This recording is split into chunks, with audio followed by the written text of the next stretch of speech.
Hi, this is Regina Y. Favors coming to you with Life Talk Topics. This is part of my Life Rebound and Recovery series.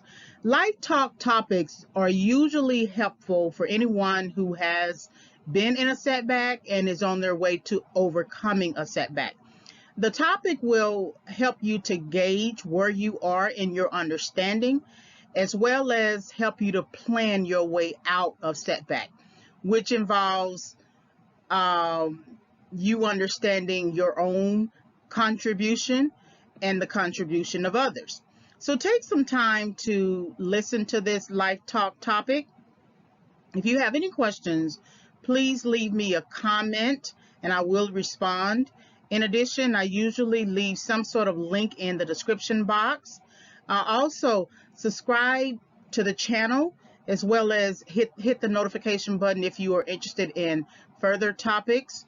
Um, Thank you very much for visiting my channel, and I hope you are able to gain some insight from this Life Talk topic.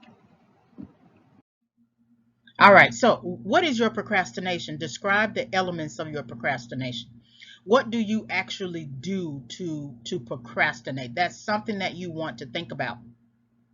So, um, an example would be you would be at the table at your desk doing your homework, and you are in the rhythm of doing your homework, and all of a sudden the phone rings. You know, it's your friend, right? Or you could be doing your homework and you take a selfie, or you could be doing your homework and you go to the internet. You go on the internet, right? So you want to define the procrastination itself. Go ahead and describe it, because the more you spend time with understanding it, the more it is easier for you to then be able to resolve it. I noticed when I was in college that I would put obstacles and hindrances in my path, knowing that I needed to get out my schoolwork. So I would make time for friends. I would make time for a phone call from a family member.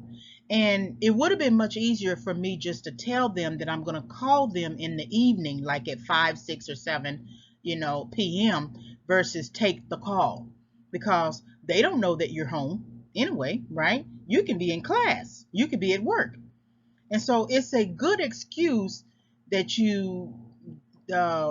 there are some very good excuses that you could use in that moment when they ask you, where were you? I've been trying to call you. And the first thing you say, well, I was in class. I was at work. I couldn't answer the phone. If you get them used to that rhythm that they can't get you at a certain time, then you can make the case that I'm only going to call you back at a certain time. And then you can get out your homework. You can get out anything that you are trying to accomplish for that day. So what is your procrastination? Describe the elements of your procrastination. Where do you procrastinate? So describe the places where you procrastinate. So a lot of times, if you say, for instance, or at home, it's very easy to procrastinate at home because you are at home. There's nothing like coming home when there's peace, and the air conditioning works and you got food at the house, and you have your pajama bottoms at the house. You can take off the clothes from the day and just relax. Okay. But if you know that it's very easy for you not to do anything once you get home, it might be better for you to stay at the job, stay at the campus, stay at the library, get an hour's worth of something done, and then go home. So where do you procrastinate is a very important question in terms of location of places. So if you know you go over your friend's house and you know you're not really going to get anything done in terms of studying, don't go to your friend's house, or go to your friend's house with the only objective of hanging out for a couple of hours, and then leave your friend's house and go home and do your homework. So where do you procrastinate? With whom do you procrastinate? So describe the person or persons with whom you procrastinate. It's usually with friends, but sometimes you can have a solid friend who likes to get out their work. You know, they have a singular focus. They're going to get out their work, despite you. So then there may be another person that you procrastinate with. You know, here it is over the weekend. It is the last weekend of the semester, and you have a paper and a test to turn in. The next week during final exam week, and then you have this friend who say, "Let's go out to the club." But if you don't get enough rest and study and do what you need to do before the next week comes, the final exam week comes, you're not going to be prepared emotionally, mentally, spiritually, physically, right? And the person keeps pushing you and pushing you to go to the club, and maybe a good response might be, "There always going to be a club." You need to say that to yourself. Don't let anyone peer pressure you into believing that the club is going to go away if you don't go that night or go that weekend, right? So because there will always be clubs, you can go to the club after final exam. So with whom do you procrastinate? Describe the person. What is it that that person does to push you into a different direction when you need to do something else that is more of a value to you?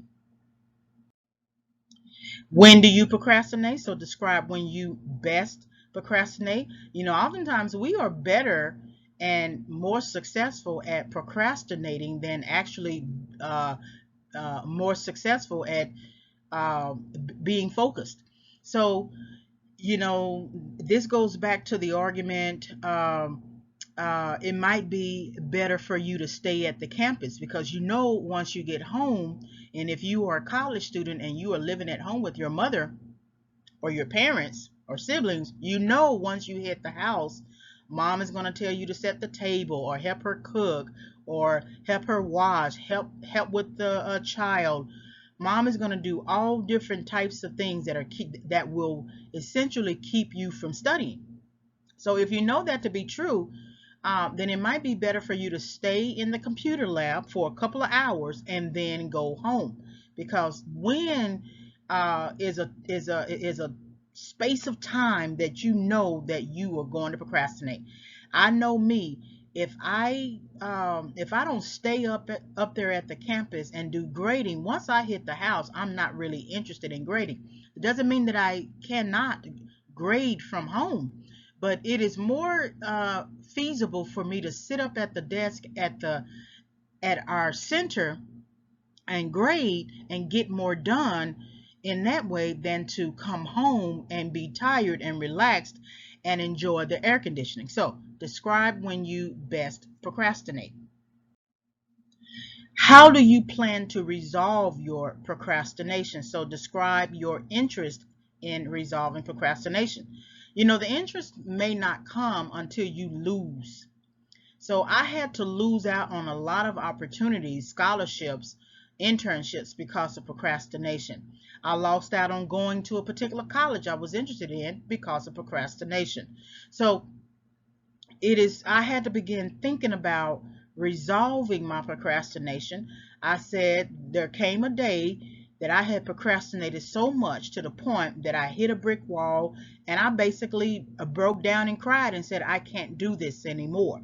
That I had developed such a toxic relationship with procrastination that I had to make a decision in that moment that I was never going to do it again. So I am very interested. I manage myself now. I don't procrastinate on tasks today.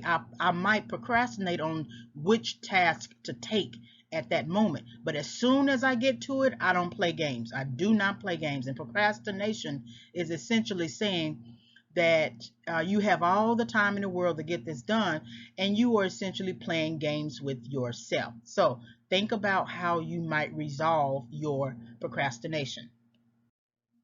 So here's your writing task. In composition, we outline before writing an essay. We can outline our first thoughts on a topic. We can outline how we will distribute sources throughout the paper. Outlining is useful. Therefore, outline your procrastination. Place these moments into different categories. How useful was this exercise for you? Where do you need to change? So just think about You may need to group your procrastination based upon the people you deal with, and then you journal what type of relationship you may have with that person and how it has led to a lot of procrastination in your life. All right, so hopefully you were able to gain insight from this video discussion. Please like, subscribe, and visit. So uh, please like the video, hit the notification bell for more discussions. I am re-uploading all of my audios, so I needed to make some changes to them. You can visit my website for more content at reginayfavors.com. If you want to send me an email, you can send an email reginayfavors@yahoo.com. Please also purchase the book. It's going to come out in spring 2021. So I had to make changes to my book to update it, and I also updated the title. So the original title was Bait, Hook, and Switch, Confessions of a Rebound Girl, and I have updated the title to Toxic Encounters, Why People Pursue Rebound Relationships. So right now I'm still basically editing it, and I want to make it available in spring 2021. So thank you very much for visiting my channel, and I am Regina Y. Favors. Have a great day.